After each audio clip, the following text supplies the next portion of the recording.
Balay Zallaqaa Qilxuu yookaan Abbaa Qoosxir 1902 hanga 1937 gantuu biyya ishee gattee badduu gaafa diinni fonqolu galtuu hin gabbaruu uje.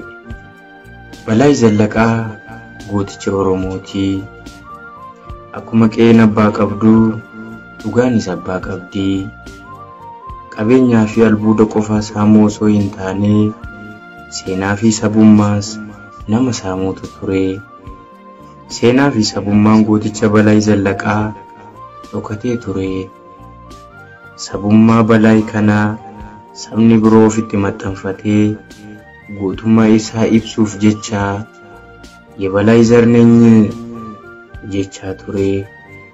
Garuu akkas jechuun isaanii waan bayeessa ture. Oromoon goota akkas qabaachuu isaa mirkaneessa.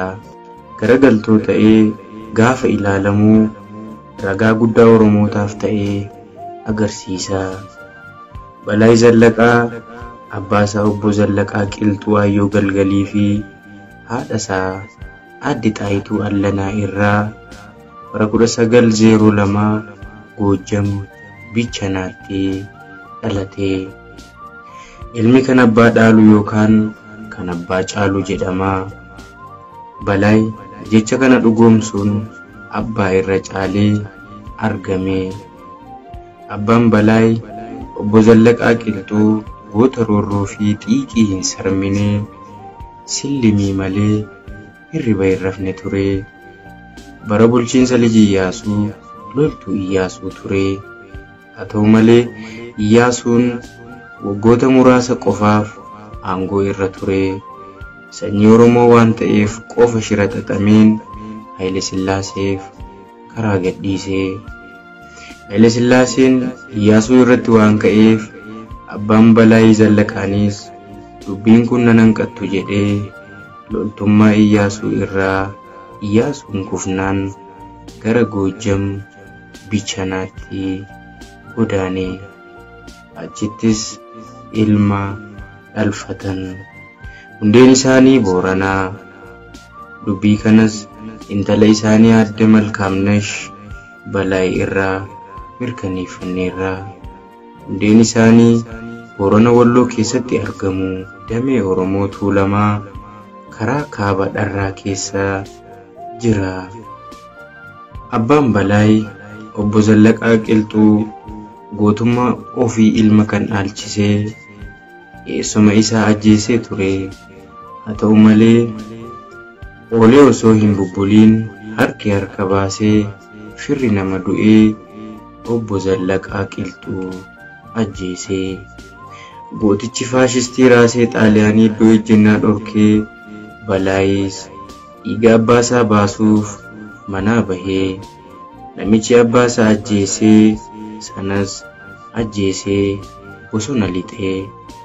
Gidduudhuma inni haala akkasii irra jirutti faashistiin Xaaliyaanii biyya seenee weerara karaa kaabaan eegalee guutuu weeraruu babal'ifatee. Yeroo kanatti Balay callisee hin ilaallee. Obbolaan isaa Ijjiguu Zallaqaa fi hiriyoota isaa Bittuwaaddad Nagaash, Mangashaa Jambaree fi Shifarraaw Garbaa jedhaman qindeessee Xaaliyaanii kutaa Goojjam qubannaa dhorkee.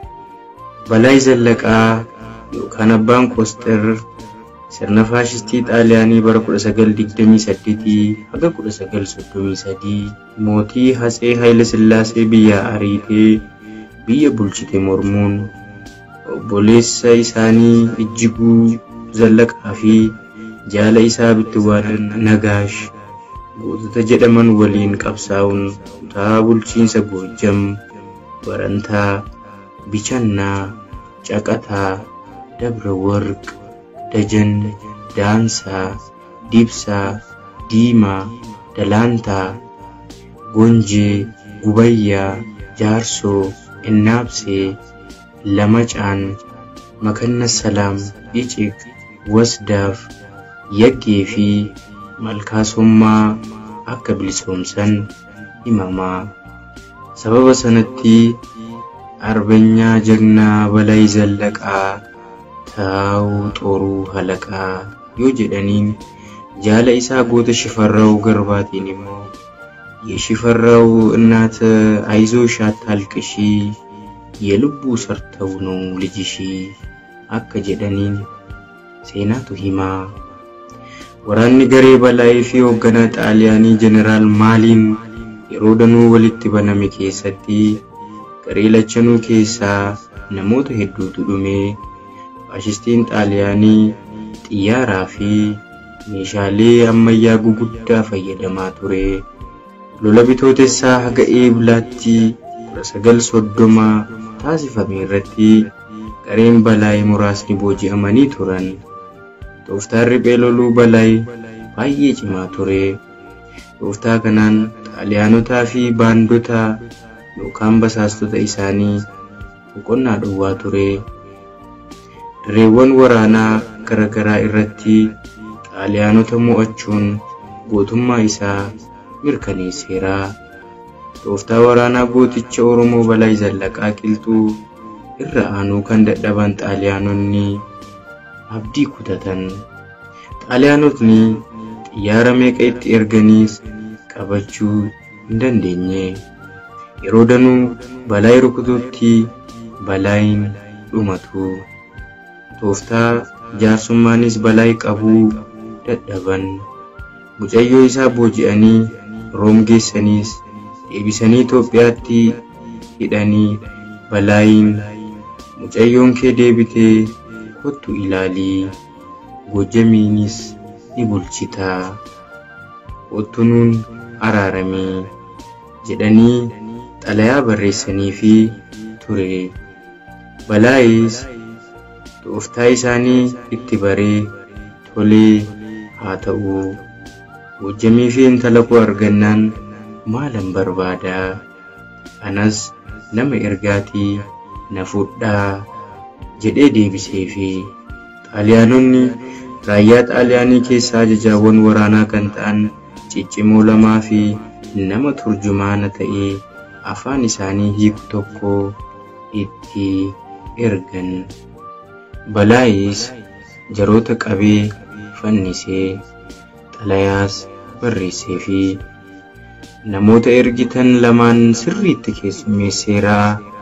Intala kiyyaas kan uume Waaqa waan ta'eef yoo fedha Waaqaa ta'ee nan fudhaa biyya koo intala tiyyaan hin jijjiiru jedhee deebisee fi kana booda Balaayi loltoota isaa ciccimoo xaaliyaanotatti ergee intala isaas mana hidhaa Dabra Maarqoosii baasee biyya isaas bilisa baasee bara 1933 faashistiin xaaliyaanii biyya gadhiistee baddee.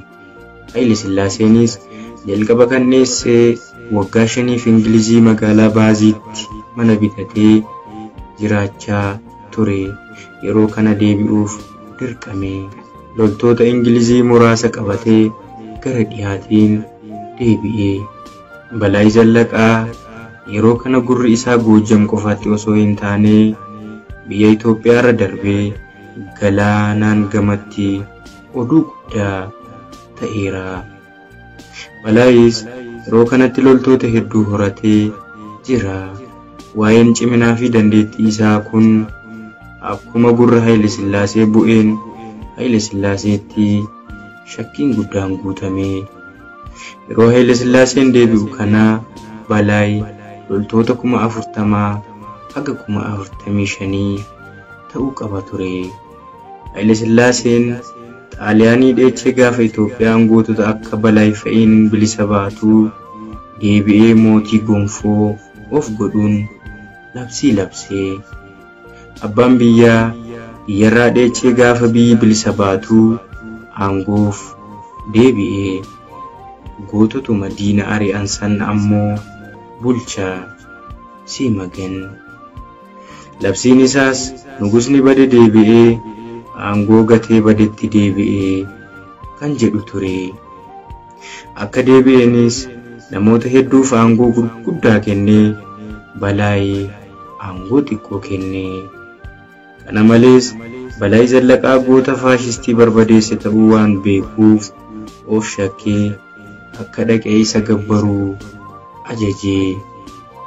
Balaayi garuu gantuu biyya ishee gattee badduu gaafa diinni fonqoluu galtuu hin gabbaruu jedhee didee qabsootti bobba'ee. Gammoojjii Soomman fi sulula laga Mormor yookaan Abbayyaa galee lola cimaa loltuu Haayile Sillaasee waliin walitti bananii waraana cimaa ta'eenis waraanni garee Balaayi osoo hin milkaa'in hafee loltoonni hedduun du'anii kuun baqatanii Balaayi immoo qabamee gara mana hidhaa Finfinnee galee murtiin hidhaa guutuu itti murtaa'ee. Balaayi mana hidhaa kanas cabsee gara Goojjam osoo imalaa jiruu qabamee mana murtiitti dhiyaachuun mallattoo Haayile Sillaasee mallatteesseen amajjii 5/1937 obbolaawwan isaa lama waliin akka gooticha Salaalee Agarii Tulluu fannifamee. Balaayi Zallaqaa yookaan Abbaan Qoosxir gootichi biyya bilisa baasee gaafa Haayile Sillaaseen biyyatti deebi'uu aangoo akka margata laataa jedhanii eegan aangeeffamuun hafee funyoof laatamee. Oolmaan biyya bilisa baasuu biyya Itoophiyaa mootota jalloo biratti akkasiin deebi'aa. Balaayi of duratti muka fannoof qophaa'ee ilaalee kun anaaf hin turre Haayile Sillaaseef ture. Itoophiyaa goonni siif hin dhalatiin jedhee. Balaayi jireenya isaa keessatti haadha warraa 4 fuudhee ilmaan 8 dubara 4 fi dhiira 4 Yeshiroom, Yeshiworq, Malkaamnesh, Yeshimmabeet, Admaasuu, Goshuu, Baahiruu fi Malaakuu kan jedhaman horateera. Kitaaba seenaa qabsaa'ota Oromoo fi wareegama jedhu bakka Laalataa Warquutiin barraa'e wabeeffachuuni. An sabni naannoo miidhagaatii mata duree biraatiin hanga walitti deebinutti nagaatti.